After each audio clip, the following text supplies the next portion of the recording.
The roads of 1970s Britain were full of cars you simply don't see anymore. Cars that were once on every street, every driveway, every school run, have quietly disappeared.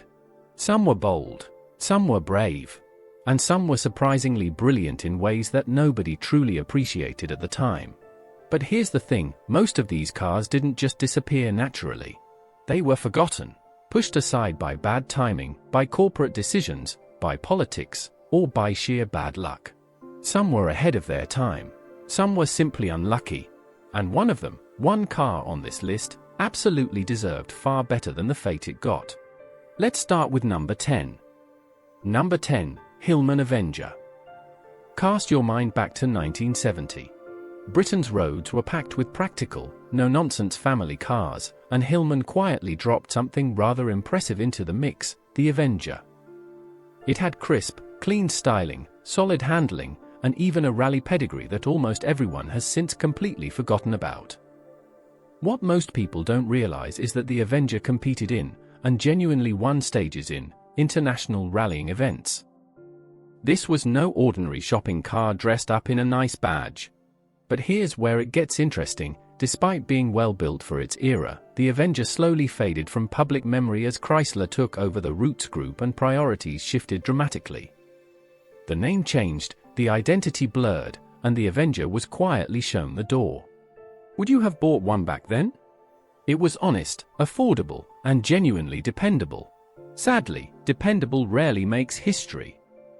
Number 9, Vauxhall Viva HC. Say the name Vauxhall Viva to most people under 40 and you'll get a completely blank stare.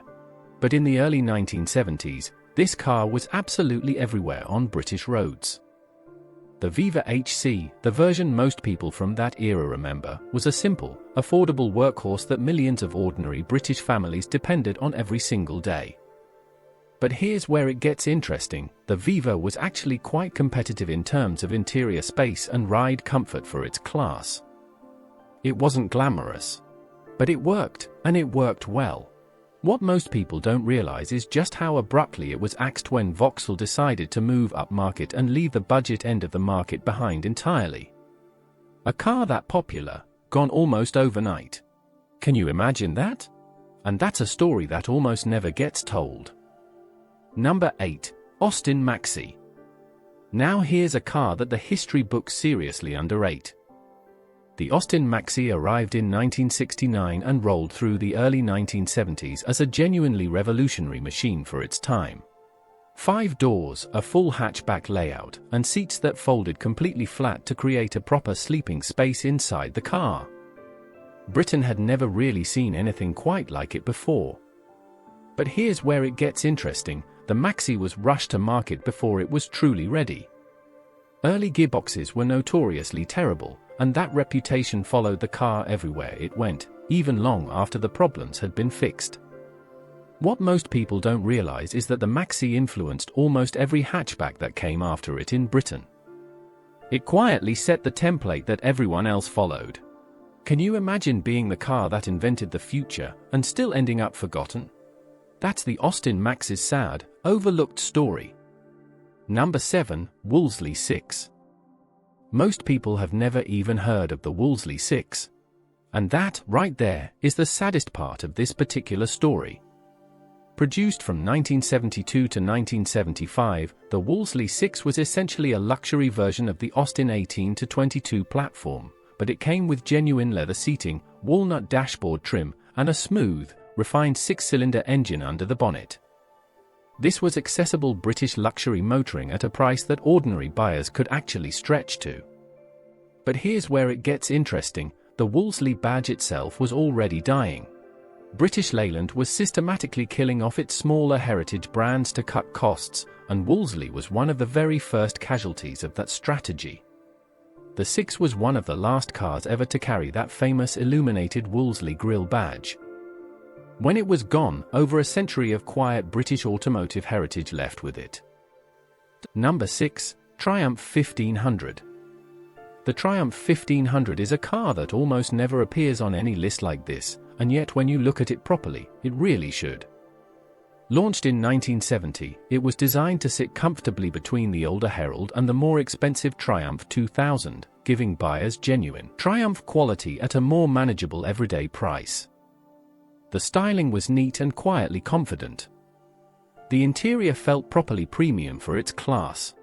And that Triumph badge carried serious meaning on British streets back then.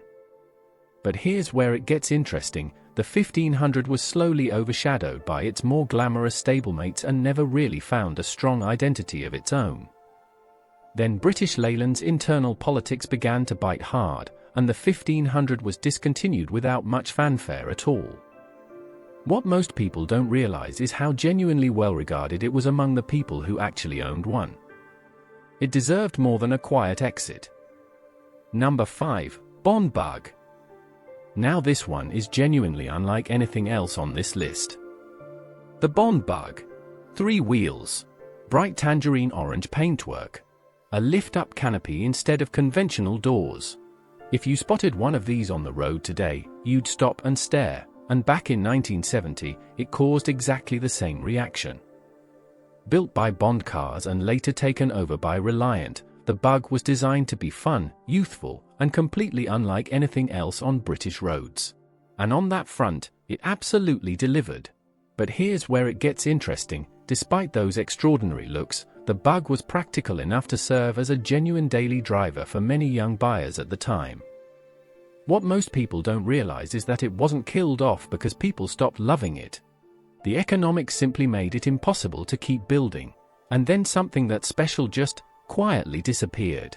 An icon, gone far too soon. Number 4. Reliant Scimitar GTE. Here's where things get genuinely fascinating. The Reliant Scimitar GTE wasn't just a forgotten car, it was an entirely new kind of car that nobody had thought to build before. Running through the late 1960s and well into the 1970s, the Scimitar GTE essentially invented the sporting estate body style. A sleek, fast shape combined with practical rear seats and a proper usable boot. Nobody had packaged it quite like this before. And here's the real kicker, Princess owned one. In fact, she owned several of them. But here's where it gets interesting. Despite royal approval, genuine innovation, and strong reviews from the press, the Scimitar GTE faded away as Reliant struggled through the difficult financial years of the late 1970s. What most people don't realize is that almost every sporty estate you see on the road today owes something fundamental to this car. It created an entire segment and then quietly disappeared from it. Number 3. Hillman Hunter. The Hillman Hunter might not sound like much at first, but stay with me here, because this car's story is far more remarkable than most people ever give it credit for. The Hunter won the 1968 London to Sydney Marathon Rally. 10,000 miles across some of the most brutal, unforgiving roads on Earth. That's not a footnote in a brochure, that's an achievement that should have made this car legendary forever. But here's where it gets interesting. Despite that extraordinary victory, the Hunter was still sold and marketed as an ordinary, sensible family saloon, and the rally glory was almost never used in the advertising. What most people don't realize is that the Hunter was also built under license in Iran and sold well into the 1990s there, long after Britain had completely moved on. A genuine world-beater, forgotten at home. And that still feels deeply wrong. Number 2. Triumph Dolomite Sprint. Now we're getting into genuinely heartbreaking territory. The Triumph Dolomite Sprint, introduced in 1973, was one of the most technically advanced production cars Britain had ever built at that point.